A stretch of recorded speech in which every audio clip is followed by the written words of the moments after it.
My name is Maria Karina Alejo, and today I will be talking about the stigma on mental health.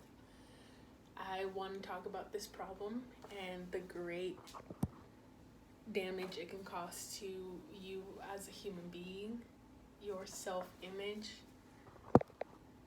and also how you see yourself, and so on. According to the mental health study by the Center of Disease Control and Prevention, mental health illness is the number one cause for suicide in the U.S.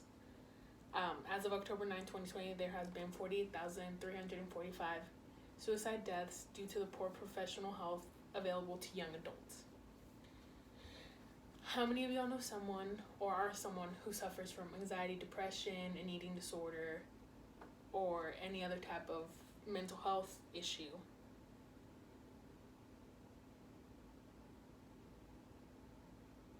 According to the Mental Health of America, suicide is the leading cause of death in people ranging from ages 15 to 20.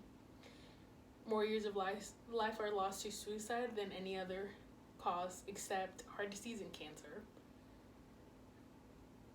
Most of those are adult white males more than females, because females tend to not want to cause more harm to the people around them, but males are more strong, you could say. Throughout my life, I have suffered from depression ever since I was young. It got worse throughout high school.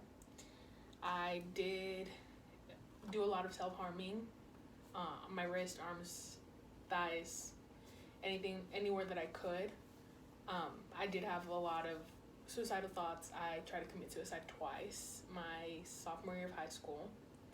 But finally, after looking and finding, my parents were able to find a professional that was affordable enough to where I could go and see them on a weekly basis, which is something that not everyone has the privilege to be able to do.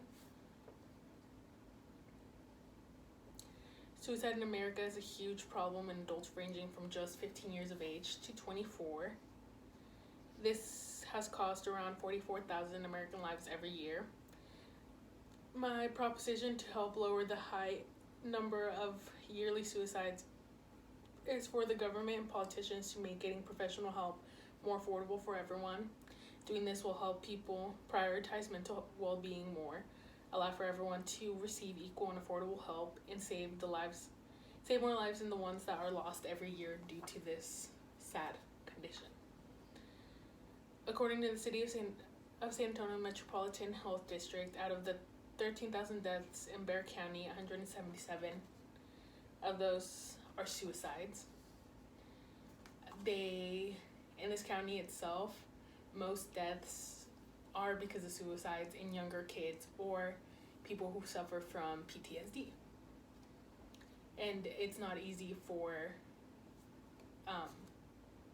students or young kids to get the help they need because it's not as affordable as it could be or should be. It's very expensive. One example would be the therapist Sherry D. Vanderveer. Every session of hers ranges from $120 to $150 per session. So usually you see a therapist twice a week. So that is a lot of money. It's hard for young adults, mostly college students, who have to struggle with having a job, paying for school, paying for supplies, because not all their parents are able to afford tuition. It makes it harder for them to be able to provide that for themselves. And then, according to the National Veteran Suicide Prevention Center, veteran suicide from 2018 to 2017 increased by 6,000 per year. That is because, yes, after they are relieved of their job in the military, they aren't as helped as they were. They have to pay themselves through seeing a therapist and getting over the pain of war and the torture of it. Every year there's a record above about 1.3% increased deaths in suicides.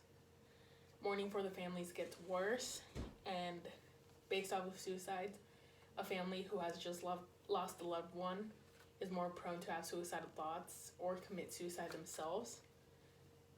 According to the U.S. National Library of Medicine Institute of Health, after a child commits suicide, there is a high risk of a family member, friend, sibling to commit suicide after the fact that they lost a loved one because of the mourning and the pain of it. Unavailable, affordable mental health help in our country, state, and county as a whole is a huge problem that is costing young lives and will cease end until we make a change. My proposition to change is to get out and vote. I know we are in a month of elections, but a lot of people don't realize that your vote does count.